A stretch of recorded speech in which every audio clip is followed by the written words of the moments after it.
On va poursuivre avec Kering qui a annoncé hier avoir finalisé la cession de l'intégralité de sa participation dans Sewing Group. Alors Kering, ça a été, comme toutes les sociétés du luxe, ça a été une évolution favorable extrêmement forte après la baisse de la pandémie en mars 2020 jusqu'à la fin, pratiquement jusqu'au mois d'août de l'année dernière. Et puis depuis, eh bien, on est rentré en tendance baissière et on a le dernier mouvement important de tendance baissière qui a débuté au tout début de cette année où les cours avaient rallié 724 et on a eu une baisse qui a été quand même très très forte en 3 ou 4 mois et on est revenu sur un support à 440 €. Donc on a perdu quand même en quelques mois. On a perdu 40% de la valeur. Et alors, on a sur ce niveau de 440, au cours du mois de mai, avril-mai, on a créé une structure de double creux, donc une structure de retournement qui a été validée la semaine dernière par une belle bougie verte. On a ouvert dans la foulée un gap haussier, donc qui démontre quand même un certain dynamisme du rebond. On a franchi la moyenne mobile exponentielle 34 qui avait été résistance pendant toute la période de baisse. La bande de Bollinger haute s'est retournée vers le haut. Donc on a en fait les ingrédients pour une poursuite du rebond.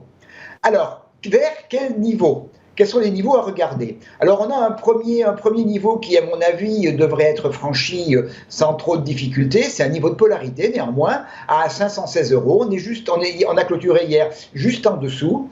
Et au-dessus, on va attaquer alors là, une zone beaucoup plus sérieuse, entre 544 et 550 €.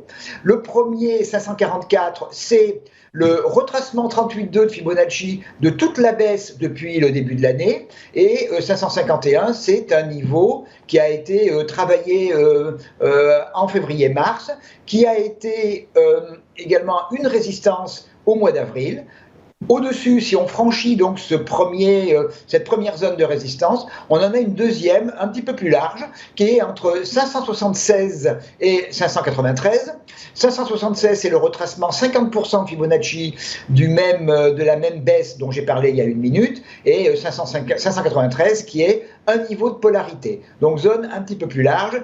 Et puis, il y a un dernier niveau dont je parlerai, c'est 612,6 qui est le retracement 61,8 de Fibonacci, et c'est surtout la moyenne mobile de 100 qui a arbitré et qui arbitre très bien dans le passé les cours.